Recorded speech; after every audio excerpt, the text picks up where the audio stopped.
Silakan, Pak. Terima kasih Pak Ketua. Assalamualaikum warahmatullahi wabarakatuh. Yang saya hormati rekan-rekan anggota Komisi 3, yang saya hormati Pak Wakalmdiklat, ya, Pak Andirian. Pak Andirian ini yang ganti saya di Polda Kalsel. Wah, ya, Kapolda. Saya sudah memberikan semua turunan-turunannya kepadanya. Dan staf dan rekan-rekan, Pak Gubernur Akpol, Pak Tahi Silitonga, ya, beliau struggle ya, dengan Pak Taslim, Pak Wakil, dan rekan-rekan dari Lendikblat semuanya. Ya, selamat berjumpa kembali dengan Komisi 3. Saya dari fraksi Partai Golkar, ya, sangat mengapresiasi Polri di tengah kemelut yang ada, tugas-tugas yang berat, reformasi Polri masih bisa menunjukkan semangat ya, untuk terus bekerja demi pengabdian kepada masyarakat. Ya, ini luar biasa. Ya. Berkaitan dengan ketemunya kita hari ini, yaitu paparan Kemdiklat dan Gubernur Akpol jadi satu ya. Kita dapat gambaran tadi bagaimana dunia pendidikan khususnya di Polri. Saya juga bagian daripada hal tersebut sebelumnya. Jadi sedikit banyak cukup memahami hal-hal tersebut. Ya. Ada beberapa hal yang perlu saya sampaikan di sini berkaitan dengan sistem manajemen dan lain-lainnya yang ada di Lemdiklat Polri. Ya, kebetulan kita dari luar sekarang, jadi dengan kacamata environmental ya, mudah-mudahan bisa menjadi penyeimbang di dalam penyusunan pendidikan Polri ke depan. Seperti apa kira-kira baiknya Polri? Kalau dulu kan kacamatanya dari dalam, sekarang dari luar. Yang pertama, masalah rekrutmen. Suka tidak suka, rekrutmen ini harus mencari bibit unggul. Bibit unggul ya, dari lulusan SMA, mungkin sudah kuliah juga boleh, masuk Akpol atau masuk pendidikan Polri. Ya, karena kenapa? Ada istilah gerbek in, gerbek out. Kalau masuk sampah, keluarnya sampah. Ini memang tidak enak disebutkan, tapi demikian.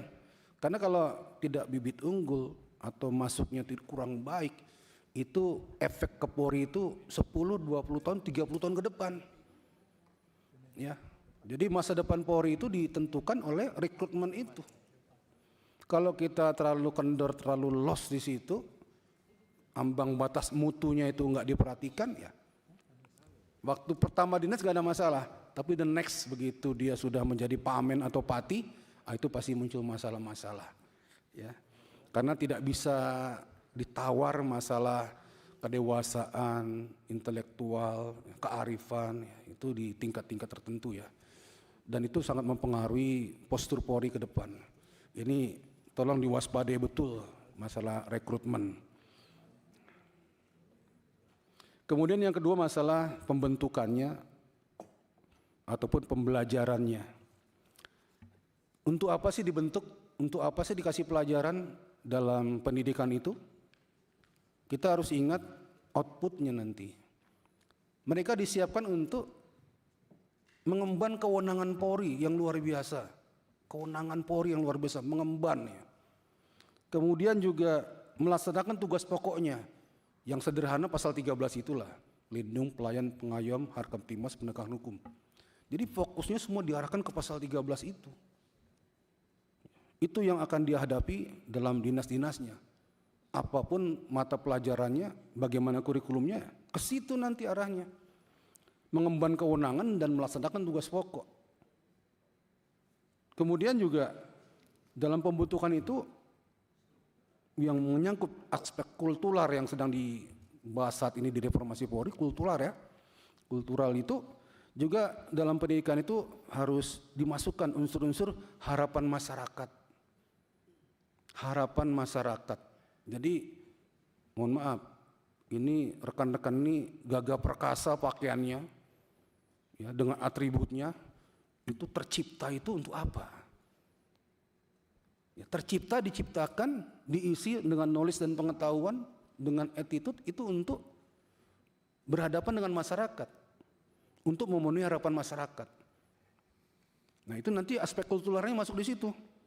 Kalau harapan masyarakat terpenuhi, memang polisi itu tegas, memang polisi melindungi, mengayomi, memang polisi melayani kami, polisi humanis. Nanti selanjutnya adalah diterima oleh masyarakat, yang terakhir dicintai oleh masyarakat. Ya. Nah untuk hal tersebut perlu kiranya tadi disampaikan oleh Pak Kalemdiklat, Pak Wakalemdiklat, masalah anggaran. Ya memang dilematis ya. Tadi dipaparkan sistem yang ada itu, pendidikan dan sebagainya itu anggarannya juga kurang terpenuhi. Kemudian disinggung yang paling krusial adalah anggaran para pengajar. Honornya itu masih standar-standar masa lalu ya. Bagaimana kita mau mendapatkan hasil yang maksimal, hasil yang merupakan bibit-bibit unggul yang akan memimpin Polri ke depan dengan konsep honor yang minimalis sekali.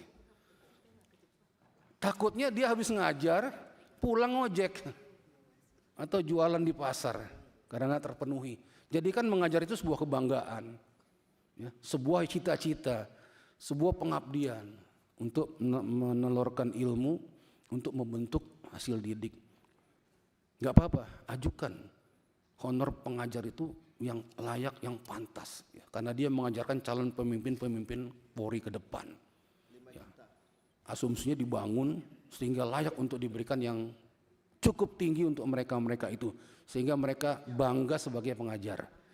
Kita akan dukung itu untuk anggaran-anggaran yang dimaksud, ya, supaya tadi inputnya baik, outputnya baik, dan Polri ke depan bisa lebih baik lagi, diterima masyarakat dan dicintai masyarakat. Terima kasih Ketua. Assalamualaikum warahmatullahi wabarakatuh.